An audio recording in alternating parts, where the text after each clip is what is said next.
Hi friends, welcome to our 4th Dimension channel. இன்னைக்கு நம்ம பார்க்கக்கூடிய தலைப்பு என்னன்னா, உலகின் முக்கியமான சர்வதேச எல்லைக்கோடுகள். ஃப்ரெண்ட்ஸ், இது வரைக்கும் நம்ம சேனலில் சப்ஸ்கிரைப் பண்ணாதவங்க சப்ஸ்கிரைப் பண்ணிக்கோங்க. கூடவே பெல் சிம்பிளை கிளிக் பண்ணிக்கோங்க. அப்போ தான் நம்ம போடுற எல்லா வீடியோவையும் நீங்கள் மிஸ் பண்ணாமல் பார்க்க முடியும். ஓகே ஃப்ரெண்ட்ஸ், இப்போ நம்ம வீடியோக்குள்ளே போகலாம். டூரண்ட் லைன் பாகிஸ்தானுக்கும் ஆப்கானிஸ்தானுக்கும் இடையிலான சர்வதேச எல்லைப் பகுதி. இது 1896ஆம் ஆண்டு சர் மோர்டிமர் டூரண்ட் என்பவரால் வரையறுக்கப்பட்டது. இருப்பினும் ஆப்கானிஸ்தான் டூரண்ட் லைனை அங்கீகரிக்கவில்லை. மக்மோகன் லைன் இந்தியாவிற்கும் சீனாவிற்கும் இடையிலான இந்த எல்லைப்பகுதி 1914ஆம் ஆண்டு சிம்லா மாநாட்டில் திபெத்திய பிரதிநிதிகளுடன் கலந்தாலோசித்து சர் ஹென்றி மக்மோகனால் வரையறுக்கப்பட்டது. இருப்பினும் சீனா மக்மோகன் லைனை அங்கீகரிக்கவில்லை. டாட்கிளிஃப் லைன் இந்தியாவுக்கும் கிழக்கு மற்றும் மேற்கு பாகிஸ்தானுக்கும் இடையிலான இந்த எல்லைப் பகுதி ஆகஸ்ட் 17, 1947ஆம் ஆண்டு சர் சிரில் ராட்கிளிஃப் என்பவரால் இந்திய பிரிவினையின் மீது வெளியிடப்பட்டது.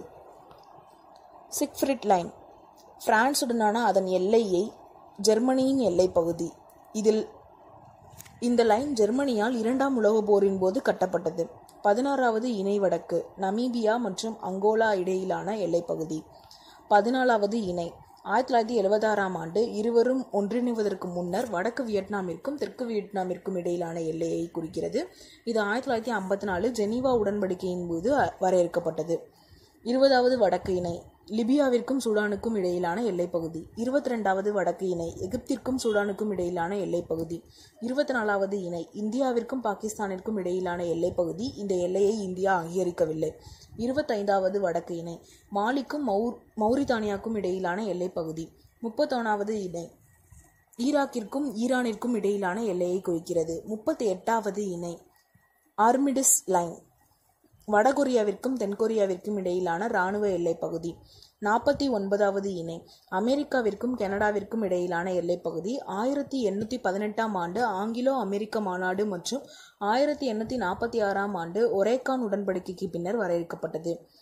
மேகினோட் லைன் பிரான்ஸ் மற்றும் ஜெர்மன் இடையிலான பகுதி. பிரான்சால் கட்டப்பட்ட எல்லை 2ஆம் உலகப் போருக்கு பின் வழக்கற்று போனது.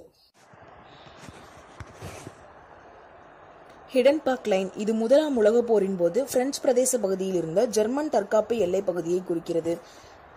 இது ஜெர்மனிக்கும் போலந்துக்கும் இடையிலான எல்லைப் பகுதி. 1919இல் போடப்பட்ட வெர்சாய்ஸ் ஒப்பந்தத்தால் இது பொருத்தமற்றதாகிறது. ஓடர் நீஸ் லைன் இது ஓடர் மற்றும் லுசாட்டியன் நெய்ஸ் நதியை ஒட்டியுள்ளது. இது போஸ்டாம் மாநாட்டின்படி போலந்து கிழக்கு ஜெர்மன் எல்லையை வரையறுக்கிறது. இது 1990இல் ஒருங்கிணைந்த ஜெர்மனியால் அங்கீகரிக்கப்பட்டது. மன்னர்ஹேம் லைன் இது சோவியத் யூனியனுக்கும் பின்லாந்துக்கும் இடையில் உள்ளது.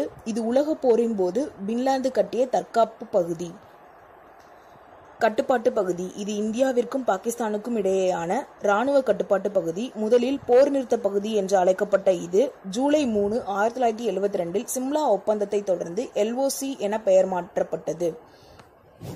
உண்மையான கட்டுப்பாட்டு பகுதி இது இந்தியாவிற்கும் சீனாவிற்கும் இடையிலான இராணுவ கட்டுப்பாட்டு பகுதி. இந்த வார்த்தையை முதலில் சூ என்லாய் 1959ஆம் ஆண்டு ஜவஹர்லால் நேருக்கு எழுதிய கடிதத்தில் பயன்படுத்தினார். இது சீன இந்திய எல்லை பிரச்சனையின் ஒரு பகுதியாகும். ப்ளூ லைன் லெபனானுக்கும் இஸ்ரேலுக்கும் இடையிலான எல்லைப் பகுதி. ஊதா லைன் 1967 போருக்கு பின்னர் இஸ்ரேலுக்கும் சிரியாவிற்கும் இடையிலான போர் நிறுத்த எல்லைப் பகுதி. ஃப்ரெண்ட்ஸ், இந்த வீடியோ பிடிச்சிருந்தா லைக் பண்ணுங்க, ஷேர் பண்ணுங்க, கமெண்ட் பண்ணுங்க. நம்ம சேனலை சப்ஸ்கிரைப் பண்ணிக்கோங்க. Thank you friends.